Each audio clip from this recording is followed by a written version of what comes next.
তো জাগে নিয়ে আসছেন, তো পাখিনি তো অপাক্ত কলা তো এগুলো দেখি। আমরা এরকম জায়গায় রাখি। না জাগে রাখবে কোনগুলো আমি বলতেছি আপনাকে, নিয়ে আসেন এগুলো নিয়ে আসেন। আসেন রাজা এইদিকে আছেন, থাক চোখেন এটা রাখেন আপাতত। এটা পোক্ত হতে পারে, এটা বোঝা যাচ্ছে না দেখে। আমি আপনাকে দেখা একটা জিনিস, আপনি এই কলাগুলো নিয়ে জাগ দিচ্ছেন, জাগের পরে মেডিসিনও দিচ্ছেন মনে হচ্ছে। মেডিসিনের দাগ দেখতেছি এটা কিছু কিছু জায়গায়। না এটা ছাড়া ওই কাইনের থেকে দাগটা থাকে।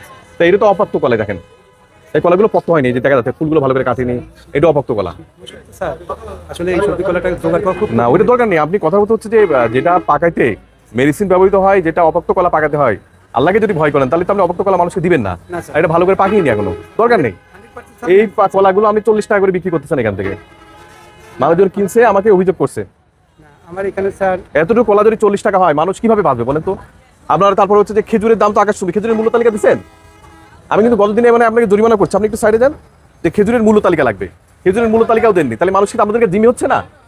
মূল তালিকা স্যার আপনি একটু বুঝেন, আপনি যদি মানুষকে জিম্মি করেন তাহলে তো যেমন এতটুকু কলা আমি 40 টাকা 50 টাকা করে বিক্রি করতেছেন, আবার এই খেজুর আপনি নিজের ইচ্ছা মতো দাম করতে পারবেন। আপনি দিয়ে রাখবেন, আমার কাছে ঠিক যতটুকু মনে হবে একজন ভোক্তা এসে আপনার কাছ থেকে ক্রয় করবে, দেখবে যে না এখানে এই দামটা দেওয়া আছে।